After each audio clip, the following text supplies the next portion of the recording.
Do you want to buy a condo in Portland, Oregon? You might be the only one. In this video, we're going to talk about Portland's depressed condo market, why it might be, what the opportunities are, and all that starts now.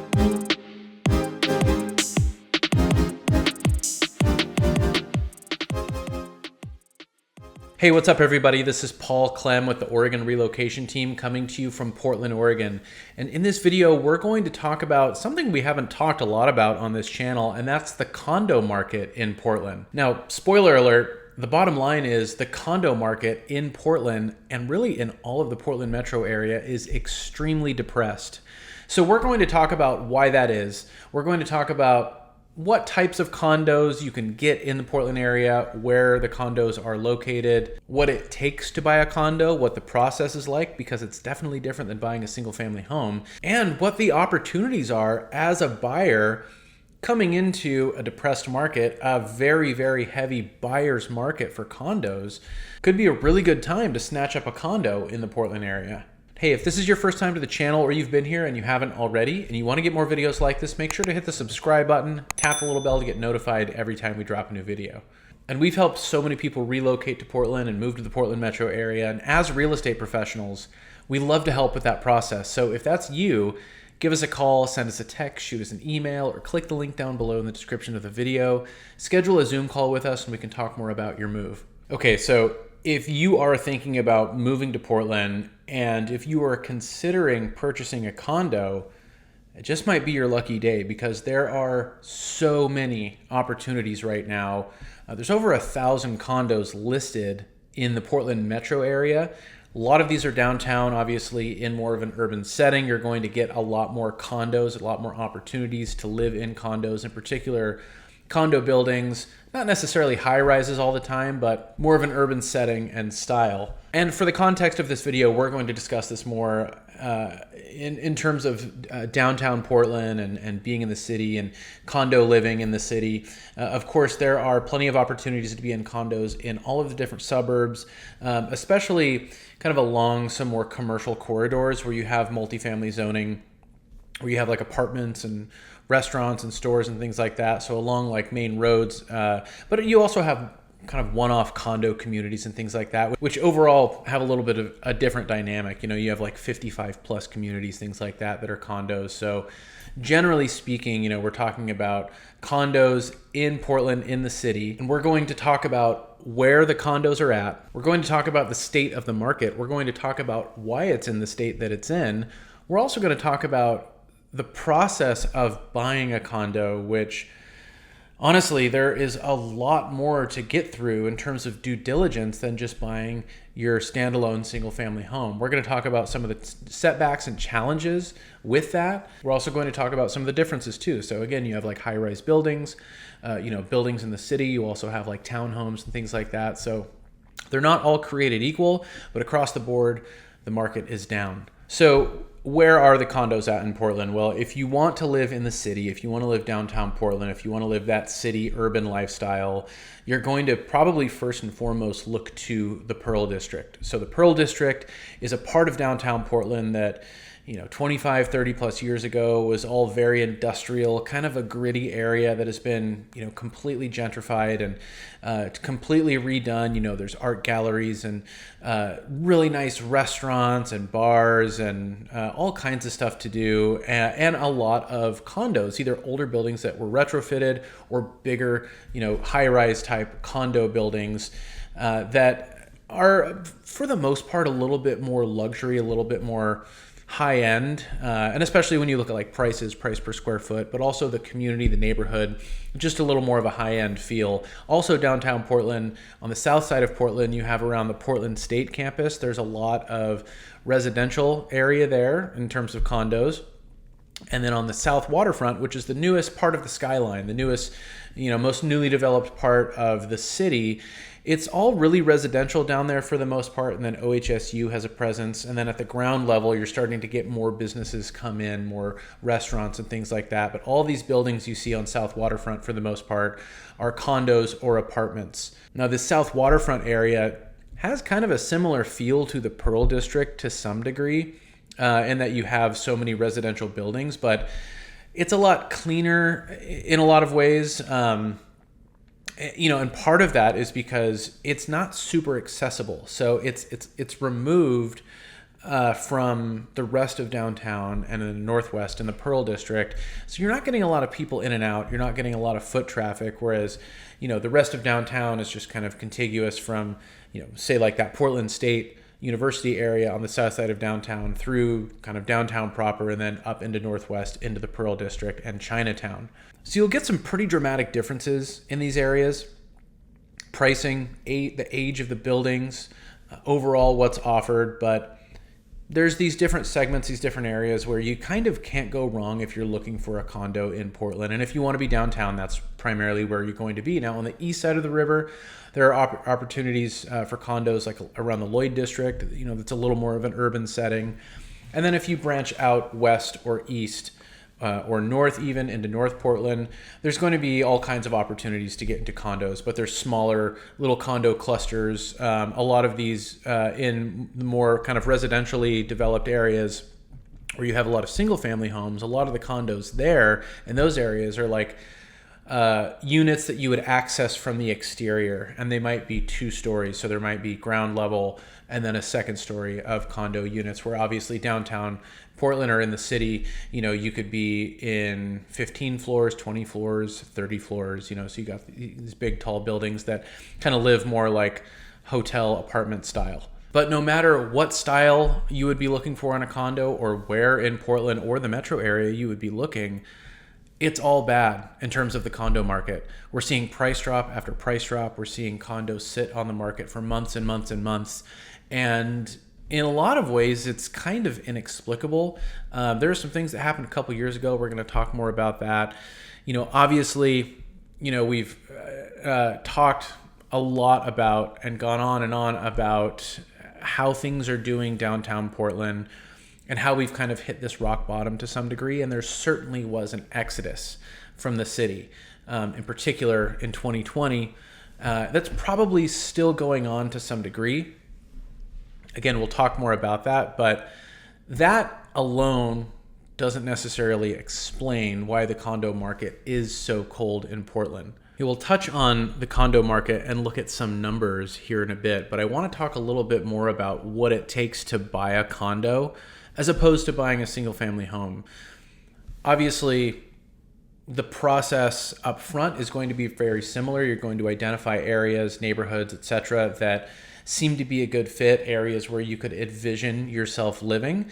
And again, it's pretty cut and dry. If you want to be more in an urban setting or more of a suburban setting, what type of building or unit, and obviously budget will dictate in a lot of ways, what you're going to end up looking for. So, you schedule tours, you kind of go through the home buying process like you would anything else. But the biggest thing with a condo is the condo association, the homeowners association.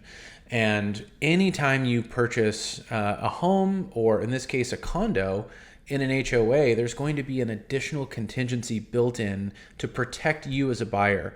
That's going to give you the opportunity to do all of the due diligence in terms of reviewing the HOA, the financial health of the HOA, how things are operated, and everything down the line, to ensure that you're getting into a good situation, or at the very least, make sure that you're not getting into a bad situation. Because let me tell you, there are some bad situations out there. So just like when you have a home inspection contingency, when you purchase something, which you would for sure do with a condo, although home inspections are a little more straightforward with a condo, this HOA review contingency ultimately provides you an opportunity to walk away from the transaction, to terminate the agreement if there's something you found that is ultimately pointing to this not being not necessarily a good fit, because hopefully we've already determined at that point that this is a good fit. That's why you made an offer. But determining that the HOA itself is in good standing. So what does that look like? So big picture, you want to make sure that you're getting into a situation where the HOA is strong in terms of their HOA board, the communication, that they're doing everything right, that they're taking care of the community. But more importantly is how the HOA is doing financially. Because in a condo association, whether you have 5 units or 150 units, there's going to be a lot of shared space that the HOA manages in terms of maintenance and repairs that need to be done immediately and also projected out in the future. So whether that is a roof, siding, plumbing, flooring, carpets, anything in these common areas throughout the building and the entire exterior of the building ultimately is the responsibility of the HOA. And that's what you're paying into, and at least a big chunk of what you're paying into with your HOA dues, your monthly dues every month, that's going into the HOA reserves, which is being set aside for future projects. And so HOAs are going to have something called a reserve study. And the reserve study is going to project out 30 years of routine maintenance, ongoing things, also, big projects, again, like a new roof, for example, that, in a lot of cases are going to cost, hundreds of thousands of dollars, maybe even $1 million, $2 million, depending on what the project is. And if the HOA is being funded appropriately, when these big major repairs or even smaller maintenance items comes up, they have the reserves, they have the financial reserve to cover those things.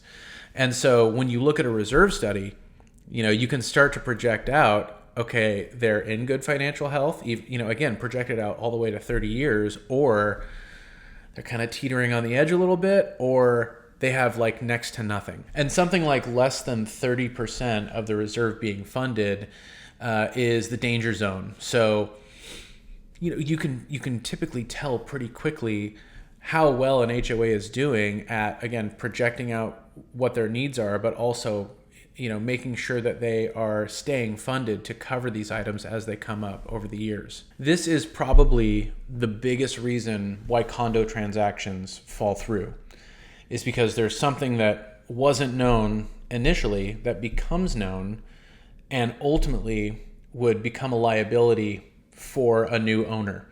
Somebody getting into a situation where if that reserve isn't being funded appropriately, you can pretty well see that, okay, 2 years from now, 5 years from now, 10 years from now, the HOA dues either need to increase significantly, like starting yesterday, or there's going to be something called a special assessment. So your regular assessment is just the monthly dues that you pay in annually. That gets evaluated every year. It's probably going to increase some small percentage annually, just based on inflation and how things are projected out. So that's to be expected. Anywhere from 2, 3%, 5%, maybe up to 10%. And that can kind of ebb and flow depending on how things are going. Sometimes, things that were projected don't cost as much, as initially projected. They don't end up costing as much. So it's not a perfect science, but if not enough money was put away, you can get hit with a special assessment. And depending on what it is that's needed, especially if it is something that is like past due and a major project, you could get hit with a $20,000 special assessment, $50,000, $100,000, $150,000. I mean, I've seen some crazy numbers, and there's almost always going to be an opportunity to finance that and to pay that out over 10 years, 20 years, 30 years, whatever it may be, or fork over the cash all at once. That's probably not going to be required, but if your HOA dues on a monthly basis is $450 and it goes up, $20, $30, that's kind of to be expected. But if it goes from $450 to $900 a month, that is a pretty significant hit.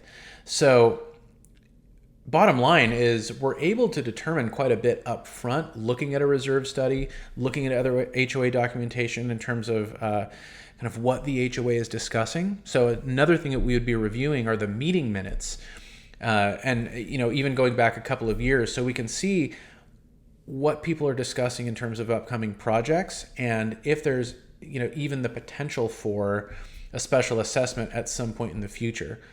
And for most people, if there's going to be a special assessment, that's a big enough deterrent not to move forward. So I don't want to bore you too much with how the sausage is made, but when you're buying a condo, there's like, in some cases, hundreds of pages of documents to sort through. And it's really important to read that stuff because we want to know what we're getting into. All right, so how's the condo market doing in the Portland area? You've probably gathered by now that it's not doing great. There's over 1,000 condos listed right now. And on average, the days on market is 120 days. So across 1,000 different active listings, the average condo has been on the market for 4 months. And if you follow the most common trajectory as far as price drops, many of these units have probably done 3 or 4 price drops because, yeah, really kind of about every 30 days, like the writing is on the wall. You could look at time of year, and I'm filming this in February of 2025. So, we're coming into the spring where buyers start to become more active. Interest rates might be ticking down a little bit. So that's all super positive. And if you're a seller, it's like, hey, if the market shifts a little bit, maybe I just hold out with, the price where it is currently, but all else held equal. I mean, these condos in the Portland metro area are just, chasing the market down right now. Typically the best indicator when you look at a market snapshot, how are things going recently? It's looking at pending listings, and the average days on market for pending listings is still about 100 days. So of all the 200-300 condo units that are currently under contract, they average being on the market over 3 months. So, these are probably in most cases units that are selling for significantly less in some cases, but at least less than what they were originally listed for. And then if you look at the condos that have sold in the last 3 months, about 550 units sold in the last 3 months. Same story, average days on market, about 100 days. And they've sold on average about 3% below list price. So that number is actually a little bit surprising. To some degree, that tells me that a lot of people have kind of held out on their list price, or, condo sellers are starting to, again, kind of chase the market down, and they're listing lower than for sure what they would have expected to list for even a year ago. But at any rate, it's the average for a condo to sell, of condos that have sold in the last 3 months, to sell below the list price.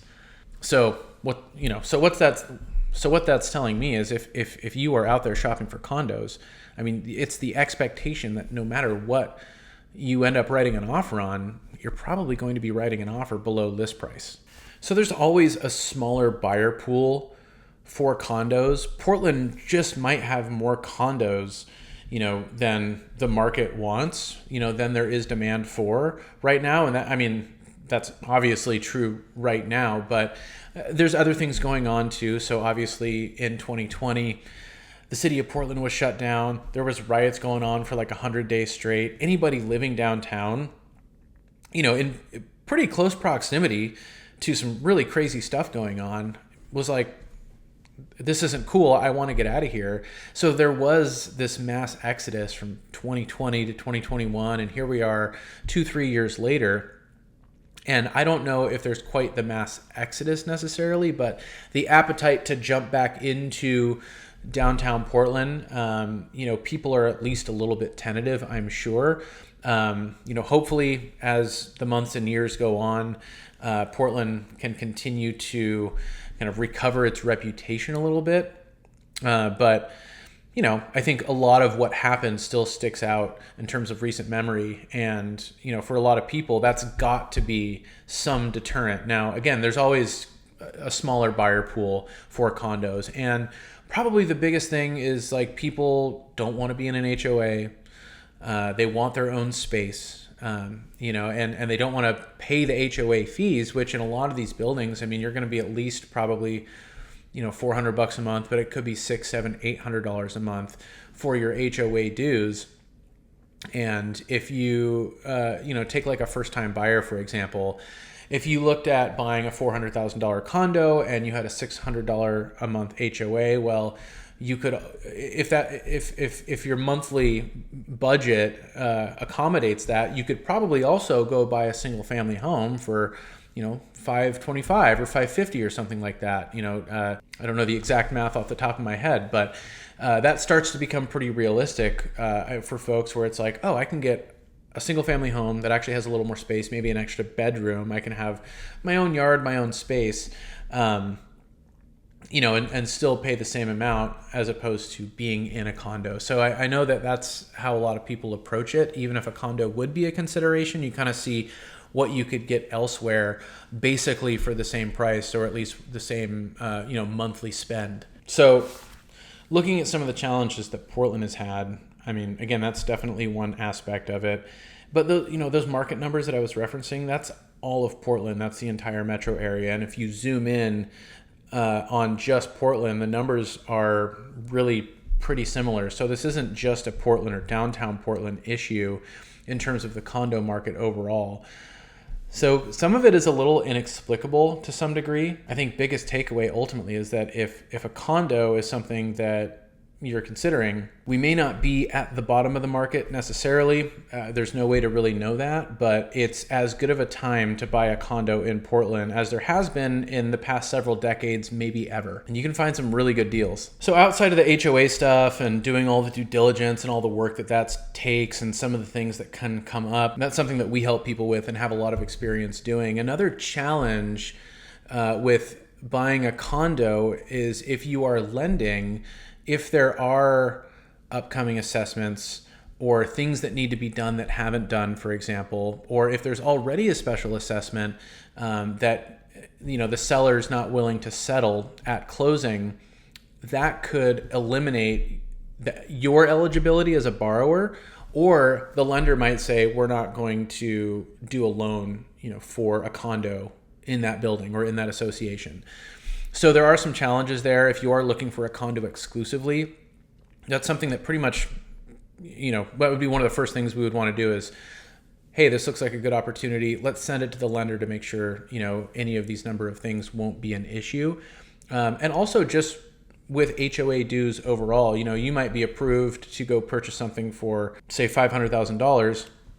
But then if you tack on a $750 HOA fee, you're no longer qualifying to purchase at $500,000. That might bump you down to $375 or whatever it is. So with these monthly HOA dues, there is a really big range, and that also the property taxes. We have to look at all of that up front to say, okay, does this fit within the budget? So again, there's some extra steps. There's some extra digging and due diligence that we're doing up front. And there's a lot that we can determine, even before we go actually tour a property. So I don't want to get into the weeds too much on some of the differences and styles of condos that you can live in, but there is a pretty clear distinction when you look at kind of what you would envision when you think condo, which is going to be more of like an apartment style, and then townhomes. And there's a really big range in terms of what you can get with townhomes. There's, just a little cluster of, 5 to 10 townhomes. Still going to have an HOA and really kind of operate the same way in terms of what we've been discussing. But, there's communities like Timberland, up in my neck of the woods, there's like 150, 200 townhomes. That's, reviewing the HOA financials, what they cover, all of that good stuff is really going to be just as important. So being in a townhome doesn't eliminate all of these potential issues and all of these different things that we would want to investigate. But at the same time, living in a townhome is often a different experience than living in kind of the traditional apartment style condo. They're typically going to be a little bit bigger. They live more like a single family home, but it's just attached. But either way, we're still kind of in a down market when you look at townhomes too. So to me, that is signaling kind of this like market apprehension or buyer apprehension to just having an HOA and being in that type of community. Because townhomes can be a pretty affordable way to get into like 1,500 to 2,000 square feet, get 3, maybe 4 bedrooms, have 2 or 3 stories, and again, live more like a traditional single family home, as opposed to that same size, maybe age, maybe style of home to some degree in a single family home, where you might be able to get into a townhome at like 450 to 550. A single family home might be 600 to 700, for the same size. So, again, it does offer some affordability, and still, with some upside of having more space and things like that. But, townhomes are still, for whatever reason, having a lot of the same struggles in terms of that market as the condo market is overall throughout the Portland metro area. So if you are thinking about moving to Portland, and if you want to talk more about buying a condo, where the opportunities are, some of the pros, the cons, the challenges, all that good stuff, give us a call, send us a text, shoot us an email, or click the link down below in the description of the video. Schedule a Zoom call with us. We can talk all about it. And if this video is helpful, make sure to hit the like button. That helps us out a lot. If you want to get more videos like this, make sure to hit the subscribe button. Tap the little bell to get notified every time we drop a new video. As always, we really appreciate you watching. Until next time, we'll talk to you later.